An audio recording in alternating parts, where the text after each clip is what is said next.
السلام علیکم دوستانو، شیردل تخنیکی معلوماتی چینل ته ښه راغلاست. الله تعالی دې وکړي چې د صحت او عافیت جامه پتن ولرئ. زموږ د نن ورځې ټاپک او موضوع ده د نارمل بیټري او سولر بیټري ترمنځ فرقونه دي.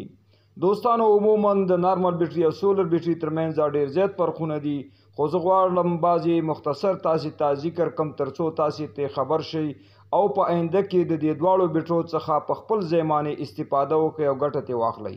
دوستانو، نارمل بیټري ارزانه وي او سولر بیټري دوستانو دا ګرانې وي.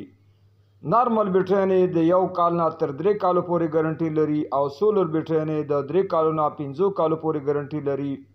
نارمل بیټریانې د انورټر او یو پی ایس لپاره استعمالیږي او سولر بیټریانې د سولر پینلو لپاره استعمالیږي.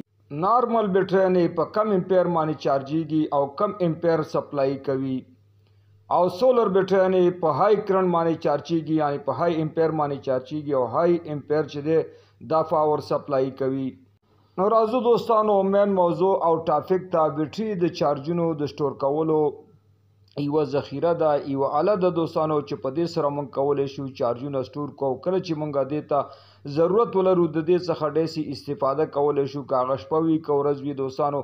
نو عموما د ورځ له مخې بیټري چې دا موږ چارج کوو یا د سولر پینل په واسطه یا د بیټري چارجر په واسطه یا دوستانو د انورټر او یو پی ایس په واسطه. خو چې کله دوستانو موږ د ورځ یا د شپې ورته ضرورت ولرو بیا دې څخه پاور سپلای کوو، دې څخه استفاده کوو.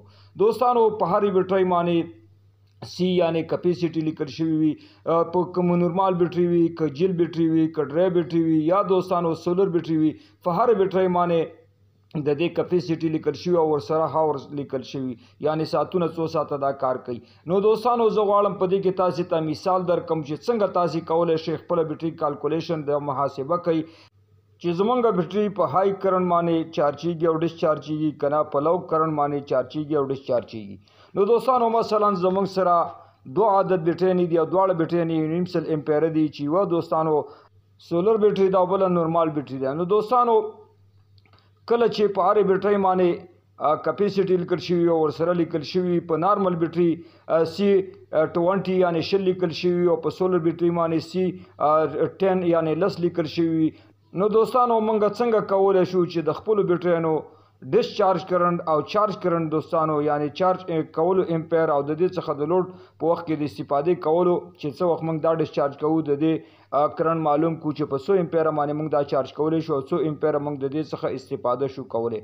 نو دوستانو د دې د کالکولیشن لپاره تاسې د بیټرۍ ټوټل امپیر راوالی چې زموږ دلته د نورمال بیټري ټوټل امپیر چې دی 1.5 سل امپیر دی، نو دا به راوالی دوستانو او په سی شل باندې دوستانو دا به تقسیم کوي. کله چې تاسې دا تقسیم کو نو تاسې ته په لاس باندې راشي دوستانو 7.5 امپیره.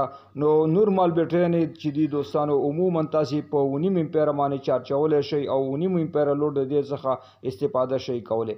بیا دوستانو راځو سولر بیټري ته. نو ټوټل امپیر د بیټرۍ چې زموږ سره 1.5 سل دی دا به راوالی او په سی 10 باندې به دوستانو تقسیم کوي. کله چې تاسې ټوټل واټ په 10 باندې تقسیم کو نو تاسې ته په لاس باندې راځي دوستانو 15 امپیره.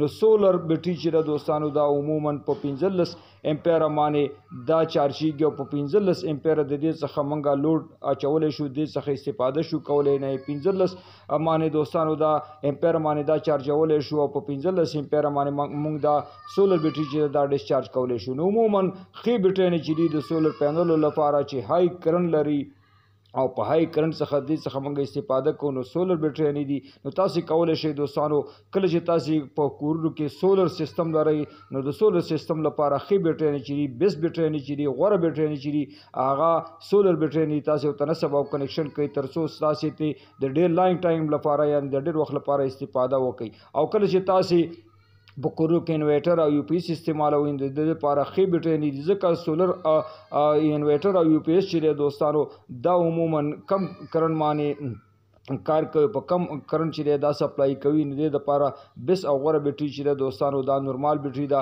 نو په دې طریقه باندې دوستانو تاسې کولی شئ چې سولر بیټري چې ده سولر سیستم لپاره انتخاب کوئ او نارمل بیټریانې دوستانو عموما تاسې د انورټر او یو پی ایس لپاره استعمال. نو دوستانو که غواړئ د بر تخنیک څخه ځانونه برخمن کړئ او خپل هر قسم برقي وسایل په خپلو کورونو کې ترمیم او جوړ کړئ نو زما چینل د سره سبسکرایب کړئ او دا ویډیو د سره لایک کړئ. توجه نه مو یو نړۍ مننه. السلام علیکم.